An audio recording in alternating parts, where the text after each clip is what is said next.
Confession. Up until recently, I had never seen the Simpsons Tracey Ullman shorts. Yes, for shame. That guy running that Simpsons YouTube channel never went back to their earliest roots. Oh sure, I'd seen the ones featured in the 138th episode spectacular, and a couple others here or there, but I'd never actually sat down and watched them all. There's always been this barrier between the shorts and the TV show.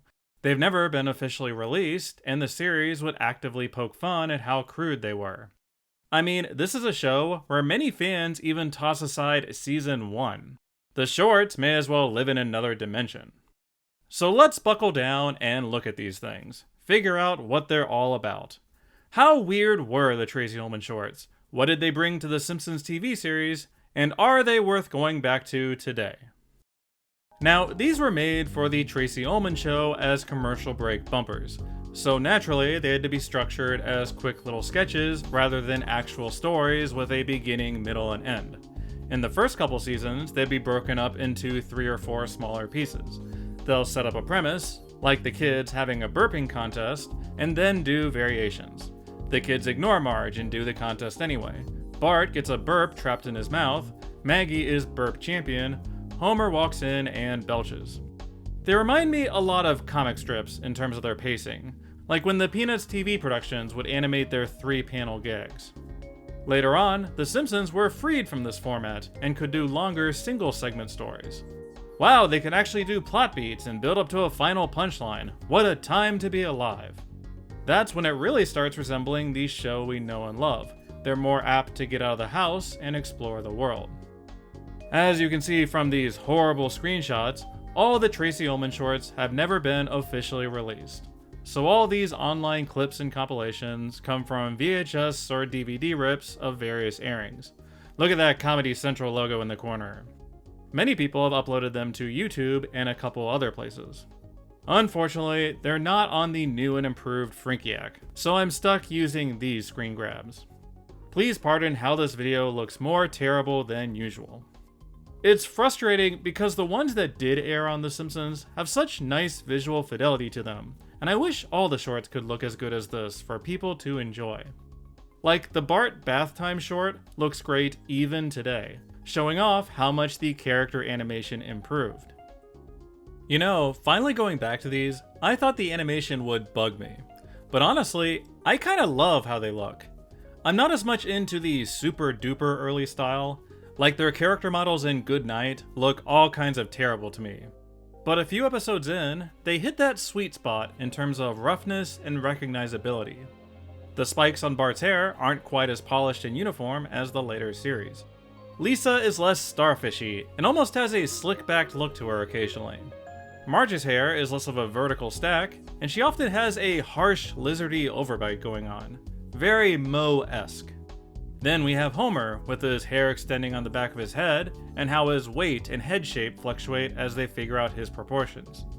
I associate the earliest shorts with that super rounded look, like they're Russian nesting dolls. And then they all progressively slim down as they go along. But what's really cool about the animation is how wild some of these expressions are. Like, did you all see Kid Leaves Stoops' No Sheets video?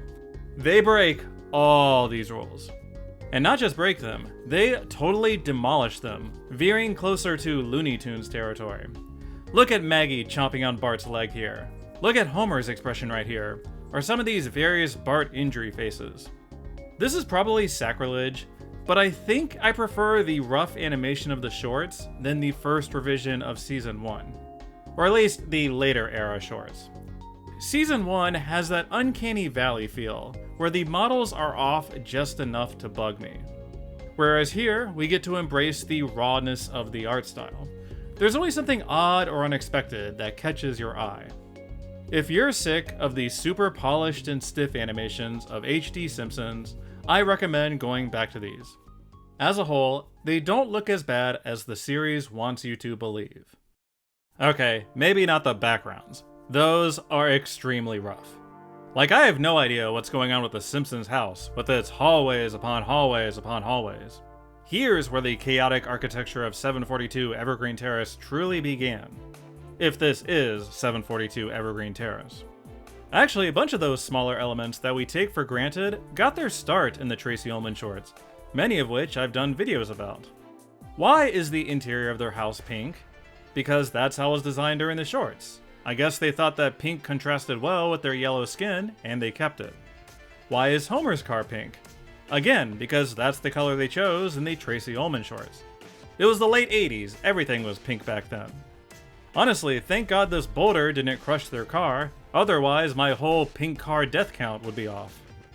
Several of their iconic running gags and catchphrases got their start here, like Homer strangling Bart during their family photo. Although, technically speaking, the first Bart strangling joke didn't even come from Homer. It was actually Maggie during Bart's scary stories. In later examples, you have Homer and Bart strangling each other, or 3 generations of Simpsons going at it. Homer even delivers a "Why you little" before doing it. Bart provides his first "Don't have a cow" during this era, and we even get a "I'm Bart Simpson, who the hell are you?" We don't get his lucky red hat, instead his lucky red shorts. God, I feel like such an ignoramus for not watching these shorts earlier, because so many things trickled into the series that I didn't recognize. Remember when Homer teases that dolphin in Brother from the Same Planet? Yeah, that's a Tracey Ullman reference. Remember when Homer makes them all go to family therapy and they drive Dr. Marvin Monroe crazy? Yeah, they did an entire short just like it. Oh, so that's why Homer's the one pushing them into therapy. They're just expanding on an earlier template. Just like in the series, the session goes quickly awry, violence ensues, and the Simpsons laugh about it afterward. Good thing Dr. Marvin didn't have a bowl of mince. I suspect that half of all Simpsons episodes come from these shorts. Here, Bart steals from a store and gets caught, just like Marge Be Not Proud. Here, Bart gets kidnapped by a monkey, just like Bart has 2 mommies. Here, Bart's trapped in a closet, just like Homer's phobia. In some of the later shorts, they do actual world building, like introducing Itchy and Scratchy, the Space Mutants, and the Happy Little Elves. In fact, this Lisa line from Some Enchanted Evening is lifted straight from the shorts. Actually wait, those Happy Little Elves are a good segue. Let's do a quick secondary character stock watch.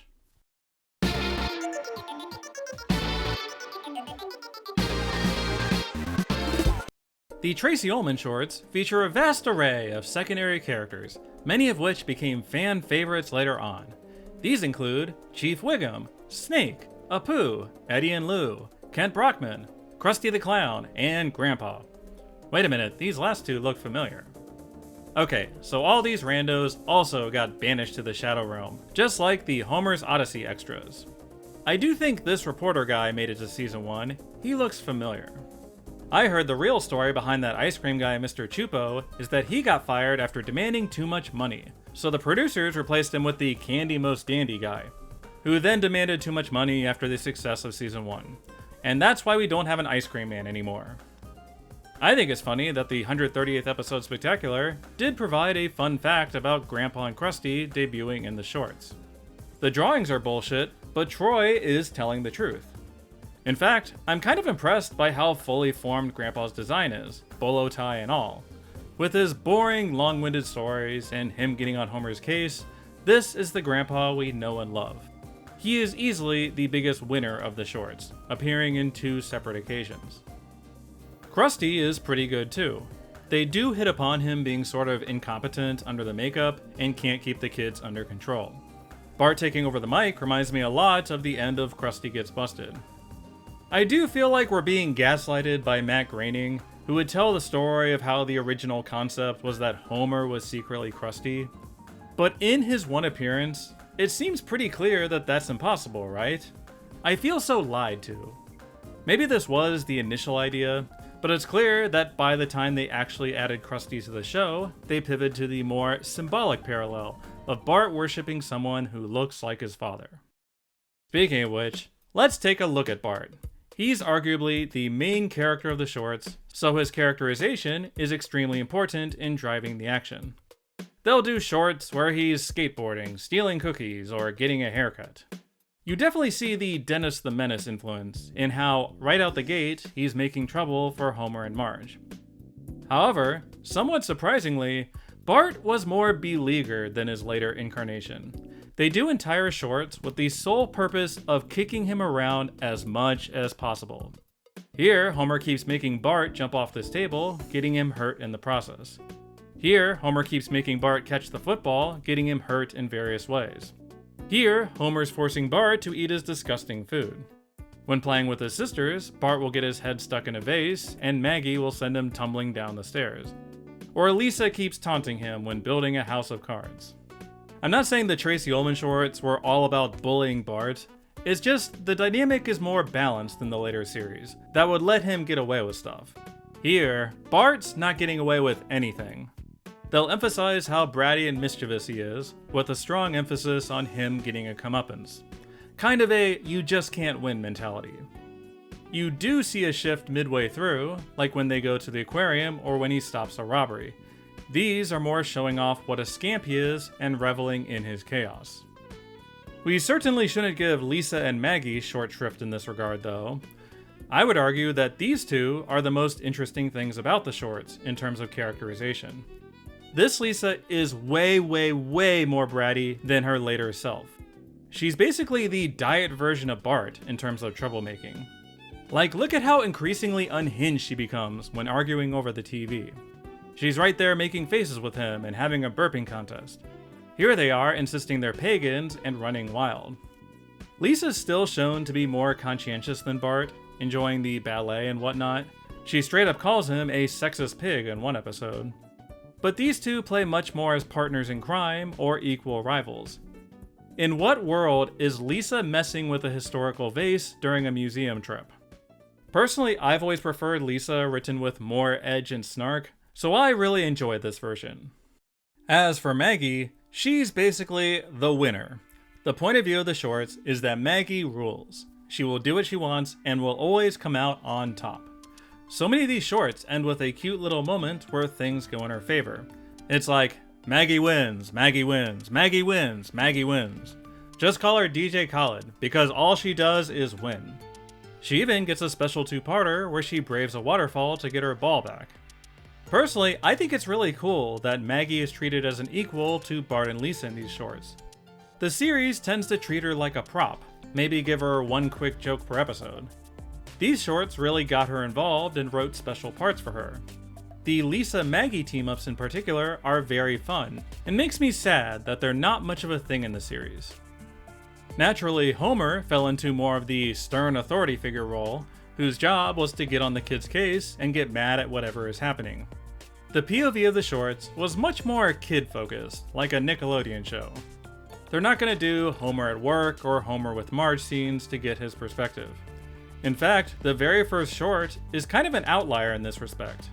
Homer is a satellite character to his kids, not the other way around.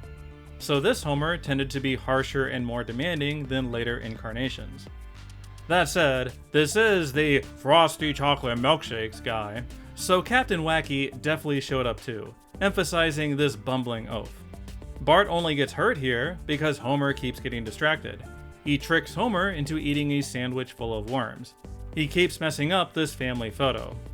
I would say the most modern Homer happens in the World War III short, where he keeps waking them up over and over and hurries them into their basement bunker.